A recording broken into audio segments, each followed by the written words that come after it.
안녕하십니까. 역사인싸 위니쌤입니다. 새해를 맞이해서 역사 영화에 대한 리뷰를 남기고 싶어서 영상을 제작하게 되었습니다. 이번에 제가 소개해드릴 영화는 세종대왕과 장영실의 관계를 그린 천문이라는 영화입니다. 이 영화에 대해서 궁금하신 분들은 채널 고정 부탁드려요. 자, 그럼 지금부터 천문과 관련된 정말 역사적인 기초 지식들을 짚고 넘어갈게요. 이 영화에선 세종대왕의 꿈이 굉장히 중요한 소재인데, 이 세종대왕은 명나라에 휘둘리지 않는 이 조선만의 것을 만들려고 합니다. 이 조선만의 것은 영화 전체적으로는 시간을 의미로 하고 영화 끝에서는 훈민정음으로 표현이 됩니다.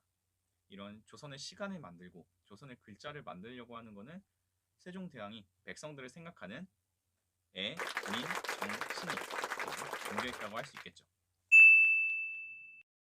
이런 꿈을 갖고 있었던 세종에게 자신의 꿈을 실현시켜줄 누군가가 등장하게 됩니다. 이게 바로 장영실이었죠. 비록 노비 출신인 장영실이었지만 세종은 그 능력을 알아보고 이제 그를 노비에서 해방시켜줄 뿐만 아니라 나중에는 신하들의 반대를 무릅쓰고 종오품의 대오군이라는 공을 임명하게 됩니다. 그리고 세종의 명을 받아서 세종의 꿈을 실현시켜줄 각종 과학기구들을 만들게 됩니다. 이는 영화 속에서 때려서 소리내는 시계인, 물시계인 자경루와 천문 관측기구인 간의로 나타나게 됩니다.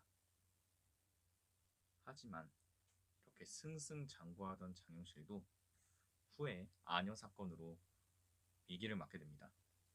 아녀는 세종대왕이 탈 그 가마였는데, 이렇게 가마꾼들이 들고 이렇게 가는 과정에서 이제 그 가마가 박살이 나게 되면서 이제 그 가마에 대한 운행을 책임자였던, 만든 책임자였던 장영실이 그 책임을 지게 되고, 그 책임으로서 곤장 80대를 맞고 그 이후로는 장영실에 대한 기록이 나타나지 않거든요.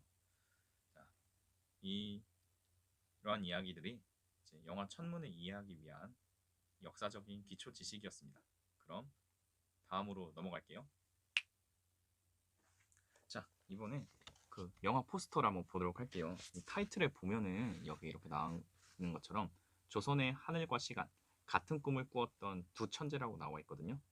근데 왜 같은 꿈을 꾸었다고 표현을 했을까요? 그 영화에서 보면은 처음에 설명했다시피 세종대왕은 그 백성들을 위해, 백성들의 농사를 위해서 조선만의 독자적인 시간을 만들려고 한다는 걸 장윤신에게 이렇게 막 설명하는 장면이 이렇게 나와요. 이제 이 시간에 대해서 좀 더 자세하게 설명을 하자면, 우리나라는 그 당시에 중국식 시간 체계를 갖다가 쓰고 있었는데 이걸 역법이라고 해요. 그런데 이게 좀 문제가 좀 있어요. 어떤 문제가 생기냐면, 지금 우리나라는 중국과 시차가 있죠. 이런 것처럼 중국식 시간 체계를 그 당시에 우리나라에 갖다 썼을 때 일식과 월식이 일어나는데 오차가 생긴 거야.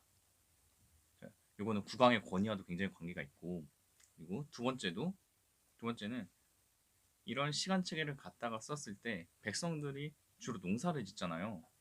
이 농사를 지을 때 이제 이 절기에 따라서 씨를 뿌리고 이제 수확을 하는데, 여기에 있어서도 그 시기에 있어서 살짝살짝 오차가 생기니까 백성들이 농사를 짓는데 굉장한 불편함이 생기는 거죠. 이해됐나요?